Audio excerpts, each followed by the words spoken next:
looking at Equiano, looking at Chapter 5, the colonial America in the 18th century, and also continuing the sort of the question of what allows these colonies to have such a growth of population in the 18th century. In the 1700s, what allows population growth to emerge so much and to create such a strong establishment of these colonies, both north and southern colonies in North America? Well, we've talked about the different religious factions that come over, the political parties that start to faction and start to use that as well. You see that in Chapter 4. You see these entrepreneurs, independent wealth with these companies, with the Jamestown Company and the Plymouth, as was happening in Plymouth as well, and other places. That's a huge motivation. Behind all the economics is trying to create an economy and trying to extract wealth.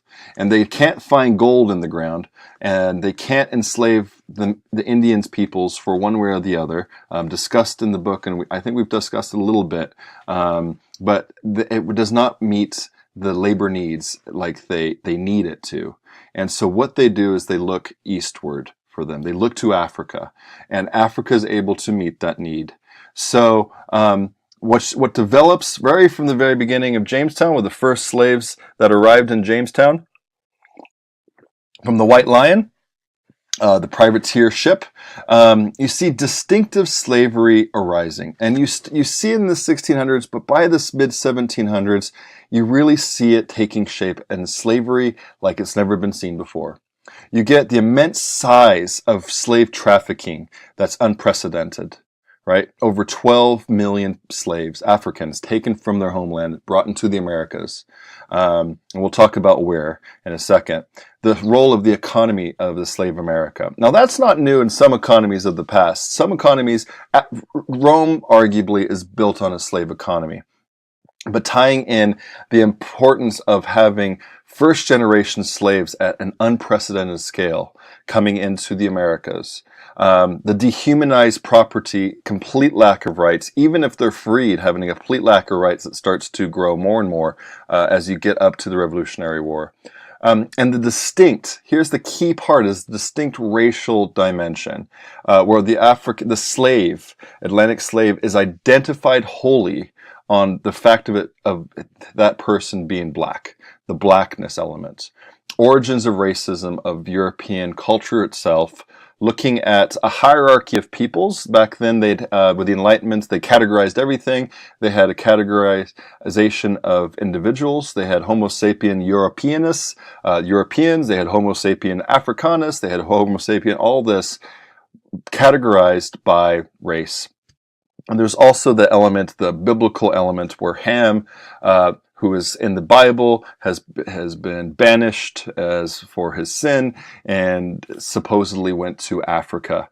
And so they start to justify biblically, they start to justify with Enlightenment ideals, and they start to really justify it because of the economic need to have this system, but create something new, a racial system. And they're brought over from Africa. Now, it's important to understand that Africa, and this is a whole class in itself, so I won't get into it here, but Africa has a slave system that's been going on for hundreds, if not thousands of years before the Atlantic slave system, with warring back and forth. Oftentimes, though, if after a generation, if a slave was taken from warfare, that slave, the next generation would be brought into that culture and be part of that society.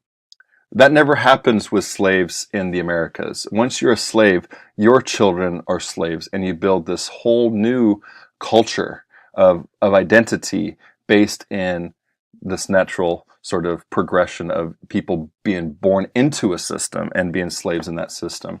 In Africa, you get who were once very poor city-states and poor peoples against the very powerful empires in the interior of Africa. Think of Timbuktu, Mali Empire, all these things. If you play Civilization, those African nations in Civilization, those are ones that dominated Africa.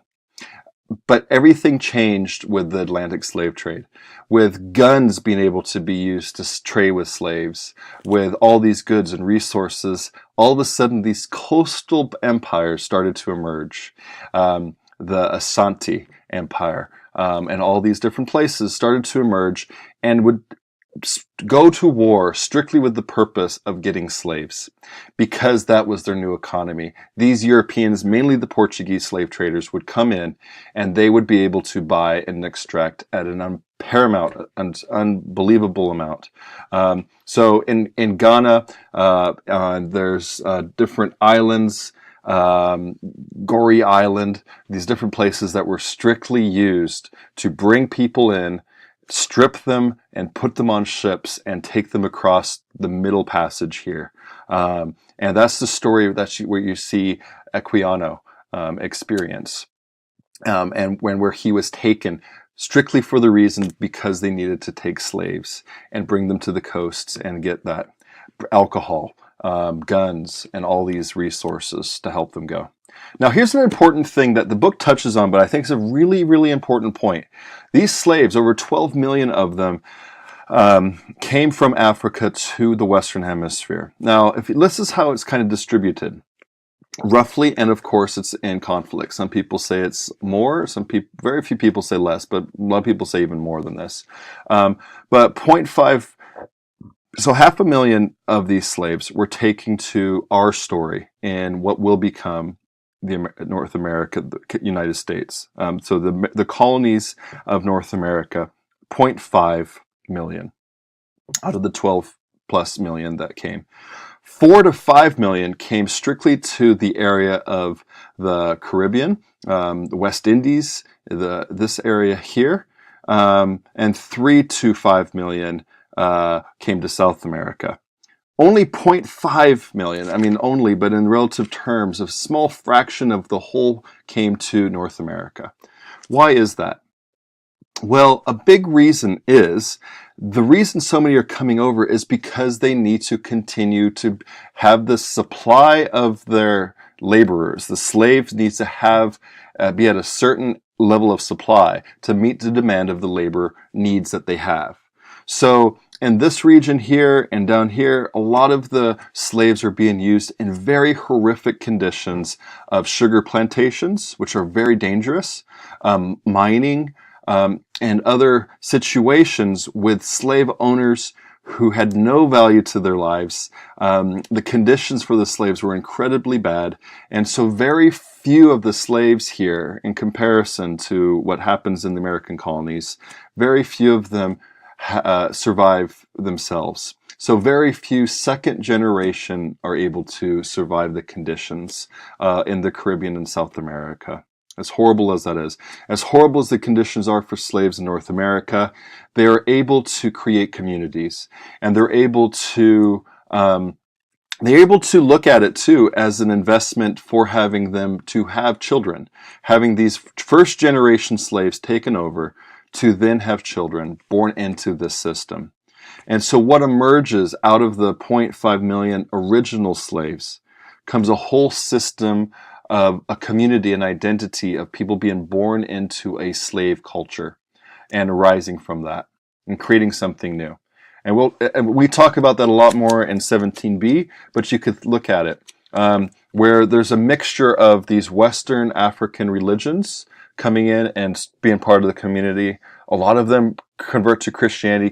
Christianity becomes a huge part of these cultures, mainly if you look at Abraham, and Abraham's taking his people out of Egypt, and that story of freeing the people. Pharaoh, let my people go. That becomes an underlying sort of story of these slaves, tying Christianity to the story of their freedom becomes part of this identity. But that all is able to emerge because they're able to survive and have children that survive. So very first few generation are needed in the conditions in North America in comparison to the horrible atrocities that these first generation slaves are dealing with in the Caribbean and South America. Now that doesn't mean it's all fun and games. It's horrific and horrible. And the original journey that you see. This is some of these pictures here kind of depict the what's happening in the West Indies with the conditions and making getting the rice out and to extract the sugar that would sometimes blow up, and the machetes and the cutting in, just not having any value of human life. But even bringing people over, you've probably seen this picture before of just the the horrible conditions of the slave ships, where you'd be able to smell the slave ships from miles and miles away. Other ships would smell them because of how bad the conditions were. It would look something like this, where they're stripped naked and brought across. Equiano, you see that a little differently, but you see him talk about how people just utter despair, and the importance of life just fading away, and where they really see salvation in death. And if the conditions, you read about it in there, there's some great YouTube videos that kind of show this. But it gets even worse when the Atlantic slave trade is abolished. It's abolished and slave systems are still in place, and there's still a need for slaves. So they have to do it even more, hiding the slaves away. And so you get more and more slaves crammed into these ships when it becomes even illegal in the early 1700s.